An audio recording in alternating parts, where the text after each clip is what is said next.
Hoy los tenemos a Emilio y a Jorge con nosotros. Bienvenidos para empezar.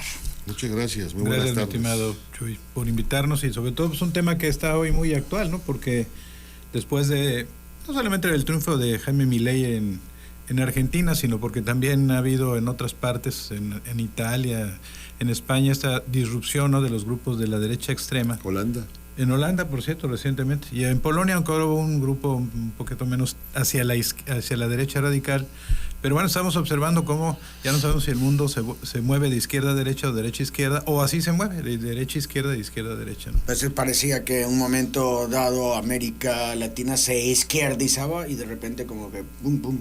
Y en Europa pasó lo mismo y que de repente, pues que siempre, ¿no? Y ahí como que esto está en una constante competencia, lo que decía hace un momento, ¿verdad? Un poquito de mi editorial, que bueno, siempre es bueno tener enfrente a alguien que te esté compitiendo y que te esté obligando de alguna manera a ser mejor. Pero los orígenes de las diferentes ideologías, empezando por las más comunes y polarizantes, que son la derecha y la izquierda, Jorge.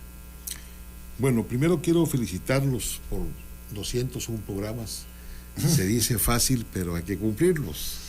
Y entonces a ti, a Juan Pablo y a todo el equipo, ¿no? Gracias a ustedes que han aceptado las invitaciones, y a muchos otros que también lo han hecho. Muchas gracias. Mira, el término, las palabras en el siglo XXI están totalmente desgastadas. Entonces no podemos pensar hoy, no podemos analizar este tema a la luz de cómo se está hablando, de cómo es el lenguaje de hoy. Está pervertido, está perdido, está totalmente equivocado, la gente habla sin saber, como tú lo decías hace un momento, y los orígenes se han de alguna manera ido quedando en el baúl de los recuerdos.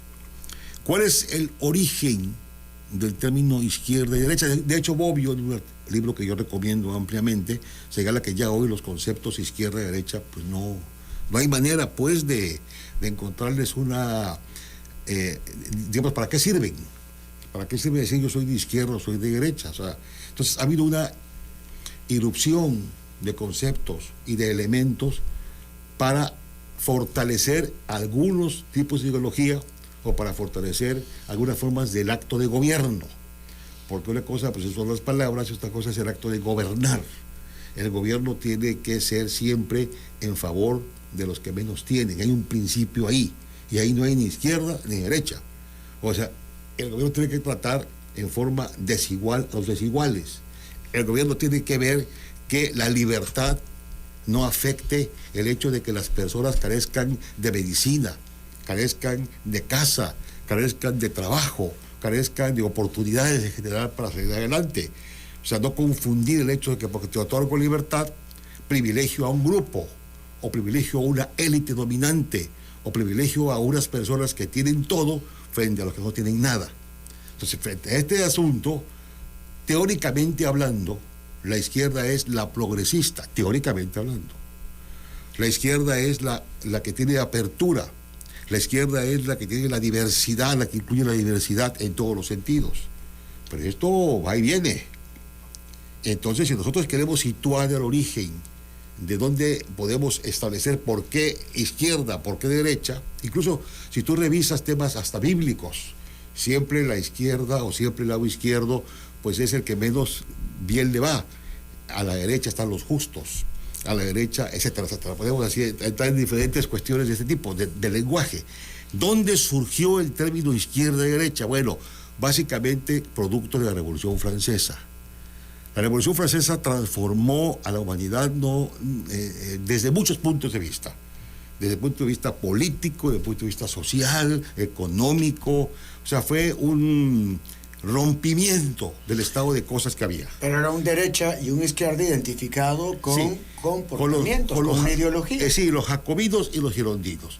¿Por qué los jacobinos se sentaron en un momento determinado a la izquierda en la asamblea? En el juego de la pelota, cuando después del 14 de julio, el rey es apresado y convocan a una reunión en el juego de la pelota. Y el presidente, que se pone enfrente, tiene a la izquierda, como bien dice Jorge, a los jacobinos, y a la derecha a los girondinos, que así se llamaban porque se reunían en conventos de esa orden. Exactamente. Y en medio estaban los termidorianos. Exacto. Que era esa parte del agua tibia, ¿no? Los moderados. Los moderados. Entonces los de derecha decían hay que mantener al rey. Había poco tiempo atrás se había dado la Revolución Inglesa en 1642 y habían transitado a un régimen monárquico parlamentario, en donde la burguesía accedía al poder y el rey ya no era absoluto, sino que tenía solamente, pero mucho, hoy quisieran algunos, el control del poder ejecutivo y el poder judicial. Y el poder legislativo iba a una cámara que además se ponía por encima de una cámara de los nobles y era ahora una cámara de los representantes, donde los burgueses llegaban. Bueno, eso decían los girondinos, vamos a mantener al rey, una estructura más democrática, que participe el pueblo. ¿Qué pueblo? Pues, como dices, oye, el tercer estado, ¿no? La burguesía. Sí. Y del otro lado estaban los jacobinos, que eran radicales y decían, no, hay que cortarle la cabeza al rey, que al final de cuentas los ingleses también le cortaron la cabeza al rey Jorge I, ¿no? De ahí viene lo de conservadores y liberales. Ahí viene, porque los girondinos querían conservar el estado de cosas, no romper todo, querían recuperar parte de lo que se había logrado. Y los jacobinos decían, no, tenemos que transformar porque el bien común, el bienestar colectivo, el bienestar general necesita una revolución que vaya más adelante en las ideas y en los hechos, lo que decía Emilio. Entonces ahí los que están viendo el programa por televisión o por Facebook pueden ver la foto que está en este momento en donde está la asamblea, los estados generales, y están los estados generales. Es una foto bastante buena de ese momento de la historia de la humanidad posterior a la Revolución Francesa.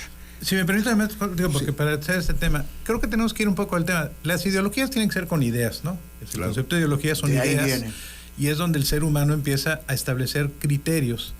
No necesariamente porque algunos dicen, es que las primeras ideologías fueron las religiosas. No, el contexto religioso era un contexto de gobernabilidad, pero tenemos que entender, tenemos que irnos, porque quienes han explicado de mejor manera este surgimiento de estas visiones encontradas ideológicamente son Carlos Marx y Federico Engels, sí, claro, que lo hicieron en el manifiesto del Partido Comunista. Dicen, la historia de la humanidad es la historia de la lucha de clases. En la época primaria, que era el comunismo primitivo, pues no había Estado porque no había clases sociales. Claro. El problema es que cuando empieza a haber la apetencia por las tierras y un grupo se hace propietario de las tierras, pues hay otro grupo que no es propietario de las tierras, entonces dice, oye, pues yo quiero las tierras, y se convierten en esclavos. Entonces los amos y el esclavo es esta confrontación que va a generar una ideología de la clase dominante, ¿no? Que ese es el planteamiento principal de la teoría marxista, del materialismo histórico. Hay un dominante, y por eso Carlos Marx dice que la ideología es una visión equivocada de la realidad. Sí, porque dice, no es una visión justa. ¿Quién impone esa realidad? Las clases dominantes. Y entonces vamos a ver esa lucha entre amos y esclavos, entre señores feudales y siervos, entre proletarios y burgueses, y qué es lo que da esa transformación. Pero al final del día, como bien lo explica Jorge, hay una visión que tiene que ver sobre todo con aspectos de intereses. Tú cuando me hiciste la gentileza de invitarme a ese programa, que pues además tener otra vez la posibilidad de hacerlo en vinculación con Jorge, gracias, hablabas de los partidos políticos, y los partidos políticos se llaman así partidos porque son parte de la sociedad. En los regímenes autoritarios, que ya sabemos muchos que hay, pues hay regímenes de partido único. Entonces, todos supuestamente tienen que pensar igual. Sabemos que la humanidad no piensa así. Hay un régimen autoritario. Entonces, hay partidos que tienen una visión progresista y hay partidos que tienen una visión regresista. O sea, partidos que quieren que las cosas cambien y partidos que no quieren que las cosas cambien. Ricci, que Jorge lo debe conocer bien porque como yo es un lector asiduo del país, es un estudioso de la geopolítica, dice que hoy el problema que estamos viendo es que las derechas te ofrecen un futuro viendo al pasado, a través del espejo retrovisor. Y los izquierdistas te dicen, no, vamos a transitar este paso. Ahora, ¿por qué estamos viendo esa pregunta? ¿Por qué izquierda? ¿Por qué derecha? Pues es que hay que entender que la derecha comete errores que obligan a la sociedad a decir, voy a cambiar, y las izquierdas cometen errores que hacen que cambien las cosas. Por eso estamos en esa circunstancia. Y no se equivocó Heráclito de Parménides cuando generó todo este tema de la dialéctica. Claro. La dialéctica es lo que explica todo este tema. Claro. hay una tesis y una antítesis, y bueno, Hegel. de eso debe ser una síntesis. Bueno, Hegel, Hegel. en la Y es que fenomenología muchas del veces el espíritu. poder transforma tanto a las derechas como a las izquierdas. Yo conozco gente muy bien intencionada y todo lo que tú quieras, que llegan al poder y el poder los transforma. Y entonces van cambiando y muchas veces terminan siendo lo que criticaron. Es que el poder obnubila a los inteligentes y enloquece a los no tanto. No puedo decir la palabra al aire. Tontos. Pero a los tontos, exactamente. Esa está correcta. A los tontos. Con esa corregimos y caemos en el lenguaje políticamente correcto. Oye, pero estas son dos muy generales, derecha e izquierda. Sí, Conservadores y liberales. sí. Progresistas. Teóricamente y hablando, conservadores. insisto en el término, teóricamente Todo hablando. esto es teórico. La izquierda se ha vuelto regañona, moralista, Pero ha abandonado todo lo que fue la izquierda en su momento. No, pero nos vamos a Sí. otras cosas también, que son las Sí. extremas. Ajá. Esto mismo se ha dividido en cuatro, ¿no? ¿Cómo se llama? La derecha normal y la derecha o conservadores Ajá. radicales. Ajá. Y izquierda normal y la izquierda radical. Sí. Pero también de ahí han venido otras más. Claro. Los libertarios, los populistas, que luego tienen algunas influencias y todo, Pero es importante, Chuy, que comentemos esto para los que nos están escuchando, porque al final del día todo esto tiene una génesis, y la génesis no se dio en las primeras partes, sino que dos teóricos, uno inglés y otro francés, explicaron la necesidad de que se pudieran resolver las controversias, al final de cuentas esta dialéctica. Y entonces hay el contexto, y Jorge puede hablar con esto con mucha más claridad porque es además un jurista muy destacado, es el tema del contrato social. Sí, claro. ¿No? Entonces hay dos visiones. La de Thomas Hobbes, que decía, bueno, vamos a reunirnos porque el lobo es el logro del hombre y hay esta cuestión en donde nos vamos a destruir. Y él genera una idea que a final de cuentas lo que hace es dar lugar a estas monarquías absolutas. Contrario sensu, y por eso en el tema de la Revolución Francesa, Juan Jacobo Rousseau dice, no, el contrato social no es de esa manera. Tenemos que ser, éramos hombres libres en el comunismo primitivo, y fuimos transitando a un esquema en donde somos esclavos. ¿Esclavos de qué? Y el concepto, y ahora sí quisiera yo que Jorge lo hable, es el concepto de Estado. El Estado es la definición económica, que es la que yo sé y la que ahorita dará la jurídica. El Estado es un aparato regulador de las relaciones sociales de producción, porque al final del día, hoy estamos observando estas controversias que se dan en torno a aspectos sí sociales, sociológicos, pero tienen que ver con componentes económicos.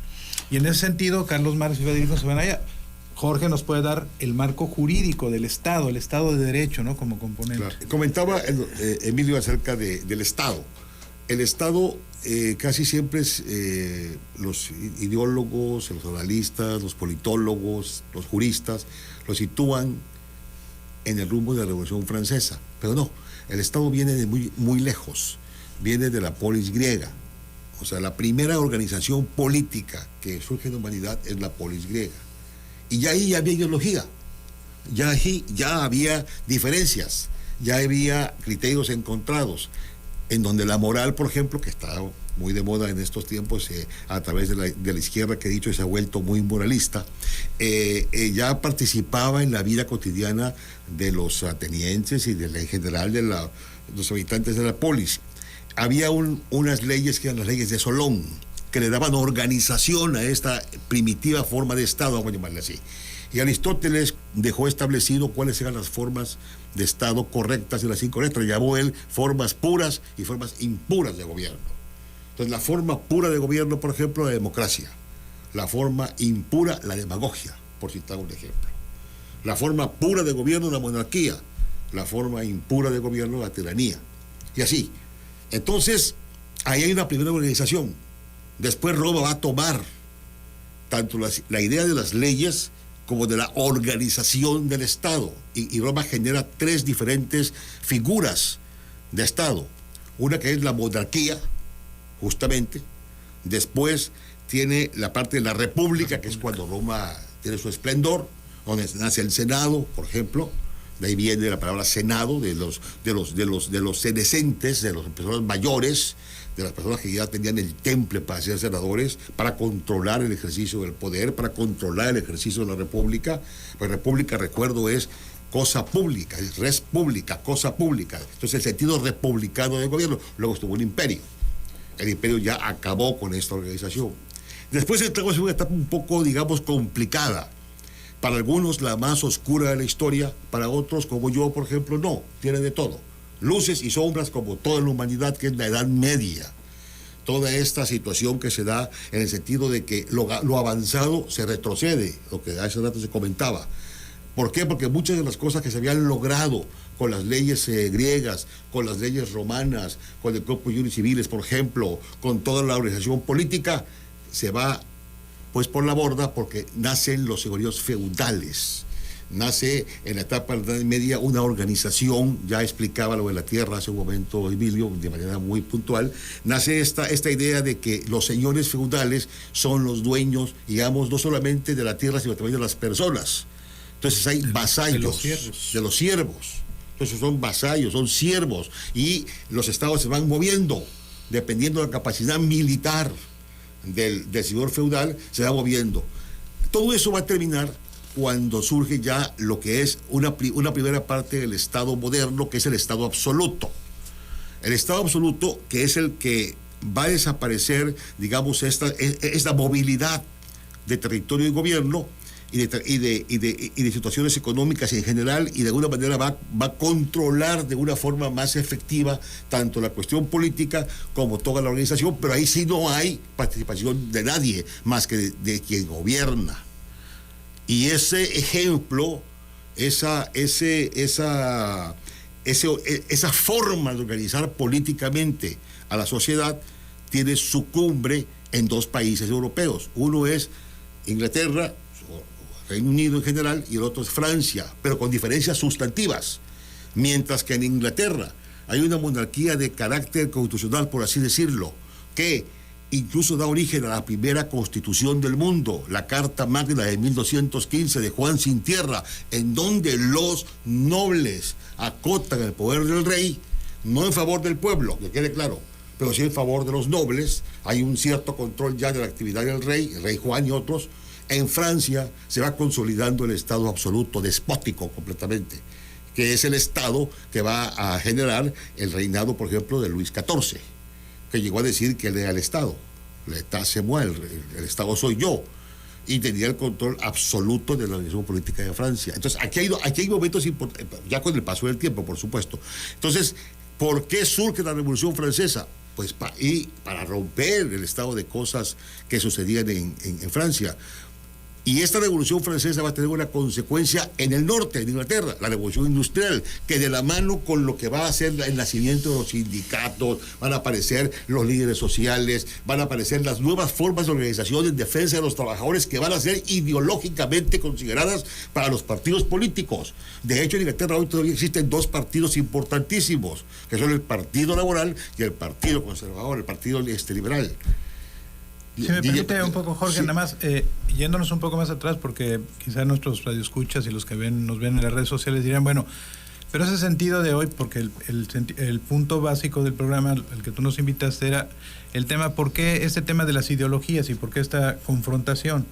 Y es que, insisto, yo, bueno, tengo una visión más economicista y Jorge en la parte jurídica, entonces ahí la amalgamamos, pero es el tema de que a lo largo de la historia ha habido enfrentamientos entre formas de pensar y tiene que ver con los intereses. O sea, lo que tenemos que tener claro es que los partidos políticos lo que hacen son defender intereses de las personas que tienen esa militancia. O sea, que no es una feligrafía, no es un tema religioso, no es un tema de una cosmovisión religiosa, es un tema del contexto específico. Cito el caso, hablamos de la esclavitud. La esclavitud confronta a un amo y a un esclavo. Jesucristo, que tiene una connotación religiosa, pero ha sido estudiado de manera muy profunda su visión política de las cosas. él de dónde configura esa feligrafía que le va a servir incluso después de su muerte, de su sacrificio, es que él habla de la necesidad de que se liberen los esclavos. Y ese es el rompimiento que se da de la esclavitud que va a transitar hacia el modo de producción feudal, en donde el monarca, que tiene una vinculación con el contexto religioso que deriva del cristianismo, establece esas reglas del juego para... Y bueno, entonces tenemos la visión de San Agustín de la ciudad de Dios, o la utopía de Tomás Moro. Todos esos conceptos son ideológicos, es una visión de un estado de naturaleza, pero que tenga que ver con el bien común. Pero ese modelo, el modelo que se da en el contexto de este mundo que, como ya bien explicó Jorge, está el medievo y esta ruptura hacia la modernidad, tiene que ver con la necesidad de liberar a los siervos. Porque en el seno del feudalismo van a ser un modelo nuevo, que es el modelo capitalista de producción. Claro, por eso, en donde producto de la revolución industrial. Exacto. Bueno, va a derivar en eso precisamente. O sea, el siervo es obligado a un tributo primero en tiempo, luego en especie y luego en dinero. Cuando le dice el señor feudal, oye, tienes que dar mi dinero porque yo lo tengo que dar al monarca, porque el monarca necesita fortalecer sus ejércitos, fortalecer su estructura, tener nuevos espacios geopolíticos, el siervo tuvo que ir al mercado a entregar su producto. Y por ese producto, por esa mercancía, recibía un dinero y se le permitía trabajar. Pero ahí en el mercado se desarrolló una visión del burgués. ¿Por qué burgués? Porque eran los burgos de las ciudades. Entonces el que compraba arroz vendía el arroz, pero luego se le ocurrió hacer harina de arroz, y el que compraba piel, pues, y después hizo zapatos, y eso fue transitando al nuevo modo de producción. O sea, en el seno del modo de producción del medievo se da el sistema capitalista, y entonces surgen esas concepciones, y ahí es el punto en donde Carlos Marx, Federico entienden que esta transformación, la revolución industrial, genera y tiene que tener una visión diferente. Y como bien explica Jorge, los partidos políticos, los conservadores, porque hoy tenemos nuevamente los conservadores, hoy gobiernan en el Reino Unido, los liberales, ¿no? En Estados Unidos esta herencia, los demócratas y los republicanos, cada quien tiene su visión, y por eso uno se esfuerza por evitar que haya los cambios, porque quieren mantener el statu quo. Esa es la característica fundamental de los países, de los grupos conservadores, y los otros quieren modificar el statu quo. Exactamente. Nosotros lo vivimos durante 40 años en una confrontación entre liberales y conservadores. En el siglo XIX. ¿No? En el siglo XIX.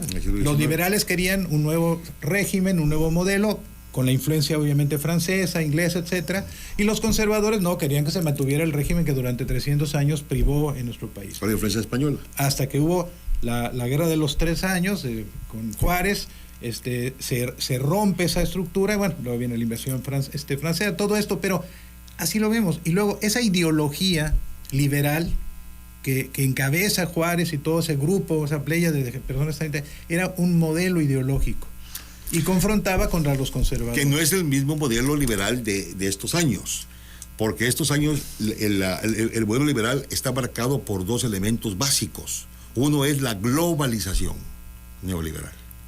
O sea, el hecho de que de repente, por eso Fukuyama, que tú hace rato mencionabas fuera del programa, escribe el fin de la historia. Dice, se acabó, ya no existe más lucha. Cuando no cae hay el régimen socialista. Cuando cae todo el mundo socialista. Pero mucho de esto aquí en México tuvo que ver también con la entrada en la masonería. Pero entonces eso es del siglo XIX. Eso es del siglo XIX. Bueno, las 2 grandes corrientes, la yorquina. Había tres corrientes, tres organizaciones masónicas en México. Era los yorquinos, los escoceses, que es la que prevalece incluso con más fuerza todavía, y una local, el Rito Nacional Mexicano. El Rito Nacional Mexicano era local. Y sí, efectivamente, ahí se debatían las ideas. Y el primer gran debate que se da es qué tipo de país vamos a hacer. Llegó el momento en que no había presidente si no era masón. Sí, así es. ¿Qué tipo de país vamos a hacer? ¿Centralista o federalista? Entendiendo el centralismo en los términos que acaba de explicar Emilio. El centralismo era mantener el statu quo, mantener las cosas en términos de lo que España había querido hacer en México o había tratado de impulsar. Y el federalismo era innovar, cambiar. Por eso los que dicen, es que México copió la Constitución de Estados Unidos, eso es falso. El debate que se dio fue profundo, fue a fondo como tu programa, en el sentido de que había que cambiar, y se cambia. Y entonces surge el federalismo. Dice Jesús Reyes Heredia en una frase extraordinaria: si el federalismo no hubiese existido, los mexicanos lo hubiésemos inventado. O sea, ¿para qué nació el federalismo? Para que lo que estaba unido no se desuniera. ¿Para qué nació el federalismo de Estados Unidos? Para que lo que estaba desunido se uniera. Es totalmente diferente. Sí, son antagónicos. Antagónicos. El federalismo de Jefferson, de Madison, sí, no es similar. Versus el nuestro. Ellos querían sumar, claro, y expandirse. Nosotros lo que queríamos es unir lo que estaba desunido, ¿no? Así es. Entonces, el federalismo... Nos costó Texas y todo lo demás. Eso no, perdón. Ese es un error de interpretación. Nos costó Texas y todo lo demás haber cambiado de régimen. Al centralismo. Cuando México en 1836 asume el centralismo de nuevo, la República Unitaria, surge el Consejo de Estado, surge una nueva constitución, que son 7 leyes constitucionales, y hay un cambio radical en el manejo de la política nacional. Aparece Santana. Santana odiaba la República. Santana odiaba todo. Sí, pero además Sam Houston leen muy claramente ese esquema. Es una coyuntura que aprovechan los estadounidenses. Claro. De la cohesión que se estaba logrando con la Constitución del 24 y todo eso, dicen, aquí hay no estructura sólida, hay que aprovecharlo. Y claro, vienen y le piden, bueno, ya lo habían hecho incluso antes con los españoles, denos la posibilidad de que podemos poblar estos territorios, están descuidados, y vamos a hacer una población con católicos. Como el que está tonto, ¿no? Sí, así es, por ejemplo, Yucatán se sale del país, Tabasco lo intenta, Coahuila también, o sea, porque nosotros Chiapas firmamos un pacto federal, y esto no es un pacto federal. Entonces, cuando se restaura el federalismo a partir de 1847, la lucha ideológica continúa. Los que van después a buscar a Maximiliano, son los resentidos, son los conservadores, los que intentan un gobierno extranjero, que les sale mal el asunto, porque Maximiliano era liberal. O sea, resultó que el emperador que traen del extranjero era más cercano a las ideas de Juárez que a las ideas de quienes habían ido allá a Miramar y demás a buscar un emperador extranjero, etcétera. Hasta aquí todo esto se resuelve en 1867, cuando se restaura la República, lo que es la verdadera independencia de México. Y a partir de ahí ya la ideología continúa con los progresistas versus los no progresistas. Ha habido varios modelos en el país, varios momentos en la historia de México que ha habido péndulo, que ha ido cambiando de un lado para otro. Y también en el mundo. De hecho, en el mundo, a partir de la caída del muro de Berlín, que es el punto de inflexión, pues todo está desatado. O sea, ya no podemos hablar de una ideología en ninguna parte no neutra, sino una ideología real, sólida, sino que va a ir dependiendo de los intereses económicos por un lado, y por otro lado, del grupo que llega al poder. Si vamos a poner un ejemplo del socialismo, primero que todo entender una cuestión, porque se habla de países comunistas. No hay. Dentro de la teoría marxista-leninista establece que al desaparecer el Estado capitalista se transita hacia el Estado socialista, en donde es la dictadura del proletariado, y entonces hay una gobernabilidad vinculada, lo cual tampoco es cierto. El comunismo es la desaparición del Estado. Y del derecho. Sí, obviamente, porque ya al nombre del Estado... Son formas de opresión, decía. Porque la idea es que desaparezcan las clases sociales, que es el modelo del comunismo primitivo. Para que desaparezca la lucha de clases. Entonces es una izquierda negativa. No, bueno, no, es que lo que cuando suprimes los derechos, cuando haces todo ese tipo de... A ver, pero yo creo que por eso yo planteé que tenemos que entender lo que es el contrato social. Sí. El comunismo primitivo es la visión de Juan Jacobo Rousseau de una sociedad igualitaria, porque los hombres son buenos, son buenos por naturaleza. Y entonces y por eso escribió un libro cuyo nombre me hizo el honor de poner Emilio, en donde habla de la educación, ¿no? de esta configuración. ¿Qué pasó? Vas a confundir al auditorio. Vamos a establecer un tema. Si queremos poner un ejemplo de un país socialista que ha sido exitoso, pues tenemos que hablar de China, no de la Unión Soviética, porque como bien dice, la Unión Soviética nace en 1929, después de la muerte de Lenin, Stalin toma el poder y controla esta estructura, que además va a crecer después de la... Es un carnicero. Bueno, pero diríamos... Los planes quinquenales, todo este tema deriva de un proyecto que había nacido con Lenin, que es el Estado especial, ¿no? Que era porque Rusia era un país subdesarrollado, no era un país capitalista, no tenía un capitalismo de Estado y tuvo que nacer con esa cuestión. Entonces, Rusia muere en 1980, la Unión Soviética muere en 1989 sin ser... Ya realmente 91, ¿no? Ya se pero ¿por qué China es hoy el país que está transitando a un éxito? Porque no fue por Mao, que hizo todo el proceso, la revolución china, etcétera, sino Deng Xiaoping, que en 1991 toma el control político y transforma las estructuras políticas y sociales de China a una ideología híbrida en donde el régimen es un régimen autoritario, un régimen socialista, no comunista, en donde se establece este autoritarismo, pero se establece un modelo económico que es lo que va a permitir transitar de un país que tenía $2,000 de per cápita de ingresos a $25,000 de ingreso per cápita en un país con 1.300 millones de habitantes. Sí, hay una diferencia porque el este es la parte muy desarrollada, ahí está Beijing, Shanghái, todos esos países, esas zonas que son, hay 25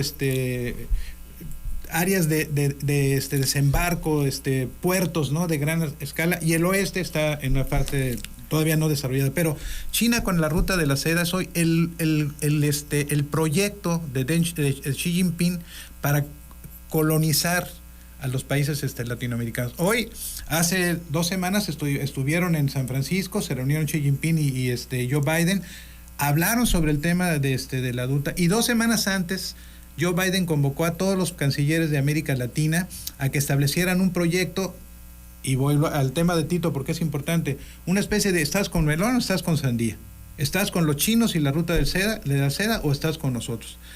Ese es el componente, y no quiero dejar de señalar, porque ya nos queda poco tiempo, el tema del consenso de Washington. El consenso de Washington en 1991 es la clave fundamental en la cual tenemos que entender cómo Estados Unidos ideológicamente impulsó en América Latina este modelo neoliberal. Sí. Reducción del tamaño del Estado, no participación del Estado en la economía, no participación del Estado en lo social.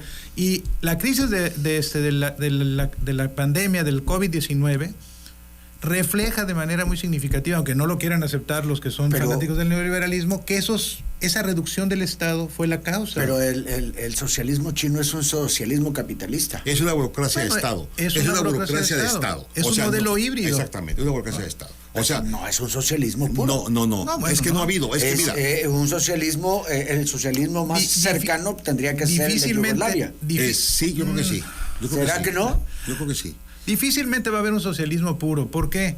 Porque Carlos Marx paradójicamente estableció las 2 grandes contradicciones del sistema capitalista en 1848. Dijo, las 2 grandes contradicciones del sistema capitalista son que en la medida que el aparato productivo crece, la tecnologización crece, la fuerza de trabajo humano va a irse reduciendo y va a crecer la tecnología. Pero eso que va a tener la segunda ley de Marx, que va a haber una caída tendencial de la tasa de ganancias. Eso está en el capital. La crisis del 29 fue eso. ¿Qué pasó con Estados Unidos? Creció económicamente. Y vino el crack. Y el desempleo, ¿qué fue lo que provocó? Un crack.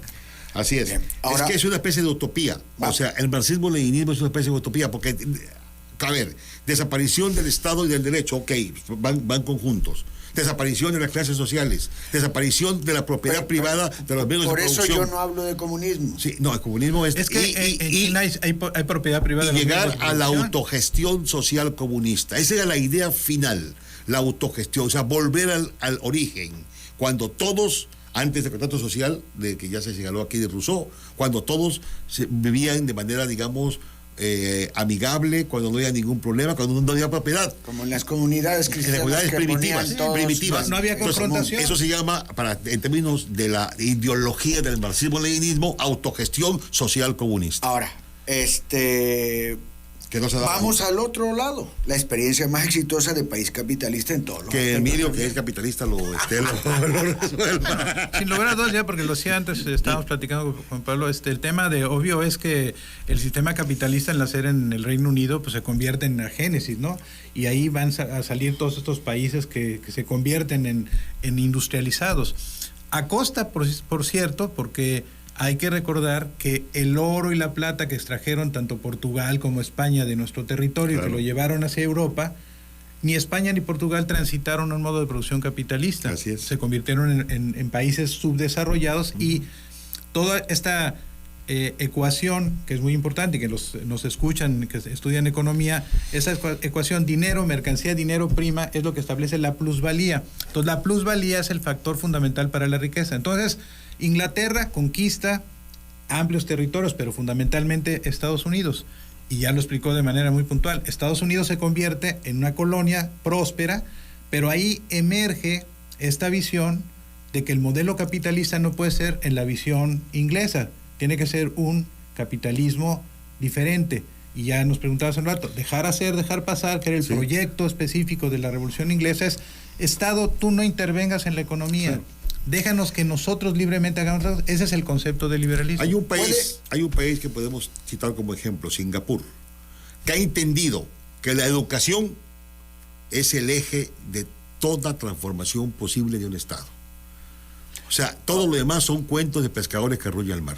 Tenemos que... O sea, la educación es la clave, la base, es el fundamento de lograr que las cosas cambien en beneficio de la gente y en beneficio del bienestar colectivo. Tenemos que ir cerrando. Sí. Puede haber populistas, autoritarios, dictadores, de derecha o de izquierda. Sí, sí. Y puede haber países exitosos en todos los aspectos, Sí. de derecha y de izquierda. Sí, así es. La democracia se puede convertir en un peligro cuando el pueblo elige mal, porque hemos tenido gobernantes electos, y no en México, sino en cualquier parte del mundo, que luego han sido Hay que acudir a Aristóteles, a Platón y a Polibio, que decían el peor error que puede cometer la sociedad, ¿no? La sociedad griega en ese momento era elegir a una persona que no tenía los componentes para gobernar, ¿no? ¿Qué decían los filósofos griegos de quién debe ser el gobernante? Decían, deben ser los sabios, los que están informados, los que están ya, los que conocen, los que saben de qué se trata. Los más viejos, ¿no? Los más viejos. Bueno, los más viejos entonces tenían 30 años, Sí. obviamente. A Hitler lo escogieron abrumadoramente. Claro. No, perdóname, te corrijo. ¿Cómo? Hitler nunca ganó una elección. En 1937, 38, él participó en las elecciones y no ganó las elecciones. Fue la segunda fuerza. Pero Hindenburg y von Papen, Hindenburg era el presidente y von Papen el primer ministro, se apanicaron de lo que estaba avanzando el nacionalsocialismo. Sí. Y entonces invitaron a Hitler a que fuera o sea, el segundo de von Papen. Y él le dijo, sí, déjenme pensarlo. Se desapareció 2 semanas, 3 semanas, y aquellos se apanicaron y dijeron, no, ¿sabes qué? Hay que darle el puesto ya de canciller. 3 semanas después muere Hindenburg y Hitler aprovecha la oportunidad y se convierte en el Führer. No ganó nunca la elección. Nunca el Partido Nacional Socialista ganó las elecciones. Pero sí tuvo el apoyo multitudinario de los alemanes. Aclamado. Sí, o sea... Bueno, sí, pero ver, no estuvo en elección. Okay. Ya nos llevaste a ese caso, pues hay que hablarlo. ¿Qué es lo que pasó con Alemania? Alemania pierde la Primera Guerra Mundial. Sí, es obligado a la firma del Tratado de Versalles. Sí. Pierde su ejército, su territorio, dinero. Tiene que pagarle indemnizaciones a Francia e Inglaterra y su dignidad. Es un país destrozado. La República de Weimar, que se establece en 1919... tiene inflaciones de 160%. Así es. Las monedas no existían. Era devaluación diaria. Los niños jugaban con los papeles, con los billetes, los hacían papalotes. Así obviamente ese contexto, y ya que nos llevaste allá, te diría que el escenario de Alemania de ese entonces es un escenario muy parecido al que está viviendo Argentina. Sí. 140% de inflación, desesperanza, los jóvenes hartos de esta circunstancia. Eso fue lo que llevó lo acaba de decir el Papa. Lo acaba de decir el Papa. Dice, pasó lo que pasó con Alemania, dijo Francisco, vamos a votar por Adolfito, dijo. Y entonces llegó Adolfito. Y ahora... el de Monterrey de acá, ¿no? No es esa Adolfito. A ver. Les voy a hacer un doble reto. Un doble reto. Sí, señor. El primer reto es la misma pregunta en sí, Muy bien. Y la otra es el reto a copiar a su capacidad de síntesis. Porque ya se nos terminó el tiempo. Es que no me deja Emilio. En la historia hemos tenido en el mundo y en lo que hoy es territorio mexicano diferentes formas de gobierno. Todas han sido influenciadas por ideologías de derecha o de izquierda. O de centro. Híjole, pero es que La socialdemocracia.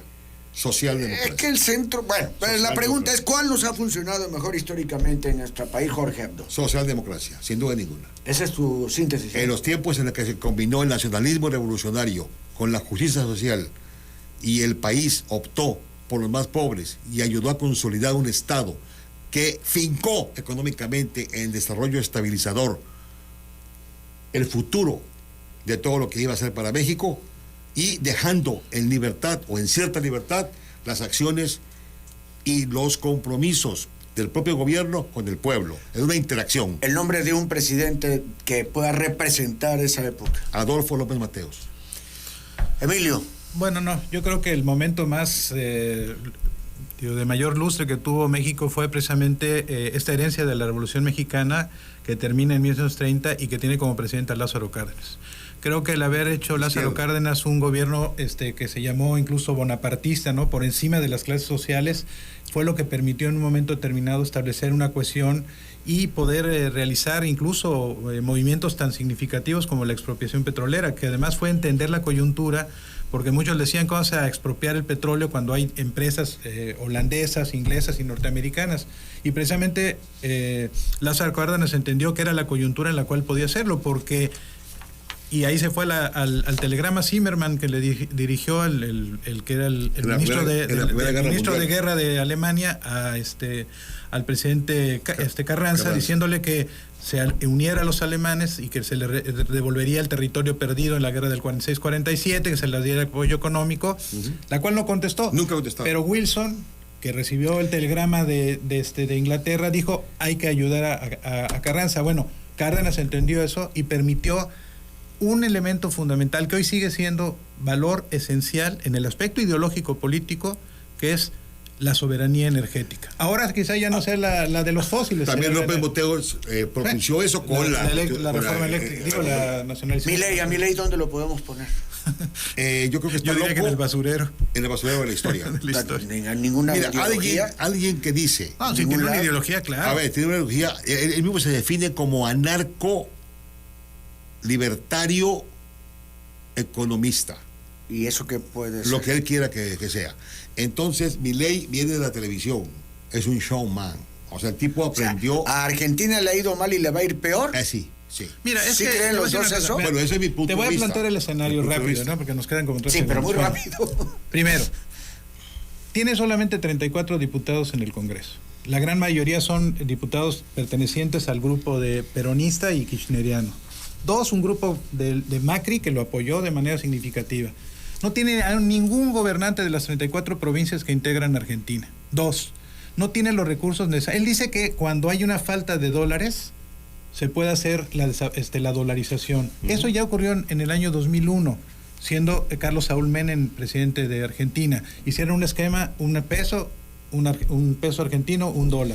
¿Qué terminó en eso? En un fracaso. Yo me acuerdo en esa época, encontrabas por todas partes a los argentinos, se compraban coches BMW, los nombres, coches muy elegantes, a precios obviamente yo gano $5,000, son $5,000, si nos dijeran eso ahorita estaríamos encantados, pero ¿cuál es la parte fundamental que tienes que tener? Tienes que tener reservas monetarias. Le hicieron una entrevista recientemente al presidente Fernández, el país, en donde hace una condición tan preocupante, porque dice, no tuvimos sincronía con los argentinos, pero él acusa de que la razón fundamental fue que perdieron $25,000 millones en temas por sequía, cambio climático. Entonces, él no entiende el cambio climático, Milei, no entiende el tema de problemas sociales. Él está por la privatización de la economía, la privatización de los servicios de salud, la privatización de la educación.